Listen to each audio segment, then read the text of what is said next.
शंकर को जल चढ़ाने के लिए 5 स्थान हैं जहां शिव को जल चढ़ाया जाता है और शंकर उस जल को स्वीकार करते हैं, जिसको पंचगंगा कहा गया। 5 स्थान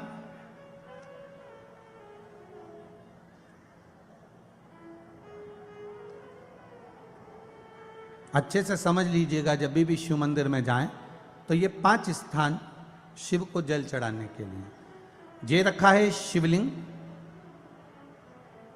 गोल जलाधारी, ये चरण जहां से पानी नीचे की ओर जाता है। शंकर भगवान के 13 बच्चे हैं, 13 की 13 बच्चे, शिव जी का संपूर्ण परिवार, 33 कोटि देवता, 64 योगनियां, सब शिवलिंग के आसपास में। आप शंकर जी के मंदिर में जाकर यह कभी ना विचार करना कि पार्वती जी को ढूंढना पड़ेगा या गणेश जी को ढूंढना पड़ेगा या कार्तिकेय जी को ढूंढना पड़ेगा या भैरव को ढूंढना पड़ेगा। हमें शंकर के मंदिर में जाकर किसी देवता को ढूंढने की जरूरत नहीं है। जहां शंकर भगवान का शिवलिंग रखा हुआ है वो माता जी का हस्तकमल है, माता पार्वती जी का स्थान है। जहां शिवलिंग रखा है वो शंकर भगवान है।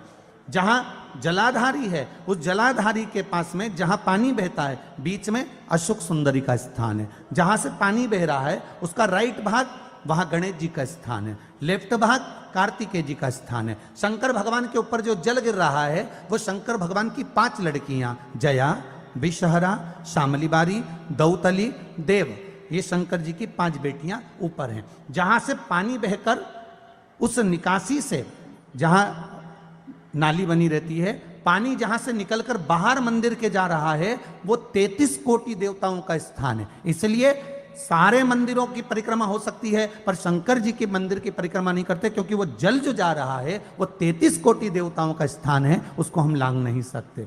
वो स्थान जल चढ़ाते समय आप इसका स्मरण रखें। पानी का जब पात्र लेकर जाते हैं मंदिर के अंदर, सबसे पहले शिव जी का जो जलाधारी है उसमें राइट भाग पर अपनी मनोकामना कर कर जल चढ़ाएं, फिर लेफ्ट भाग में चढ़ाएं रोग मुक्ति के लिए। अशोक सुंदरी की जगह पर चढ़ाएं, ये तीसरा स्थान। चौथा स्थान माता पार्वती जी का जो कटी भाग है जहां पर शिवलिंग रखा हुआ है उस भाग पर जल चढ़ाएं, चौथा भाग। 5वां भाग शंकर जी के ऊपर चढ़ाएं। ये 5 जगह पर जल क्रम वाइज चढ़ाएं। आप लोग जाते हो डायरेक्ट जाकर शंकर जी पे जल उंडेल करा जाते हो, सीधे गए और शिव जी पे जाकर आपने जल चढ़ा दिया। हमारे यहां शास्त्र कहता है जैसे अपन देवताओं की पूजन करते हैं तो पंडित जी सबसे पहले पूजन किसकी कराते हैं? जम के बोलो जरा, गणेश जी की। गणेश जी के बाद पूजन कराते कराते कराते कराते कराते कराते आगे के सारे देवता कराते कराते कराते कराते फिर मूल पूजन पर पहुंचते हैं। आप डायरेक्ट मूल पूजन पे पहुंच जाते हो।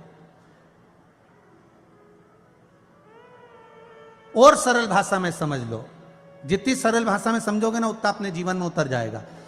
इस छत के ऊपर आपको चढ़ना है,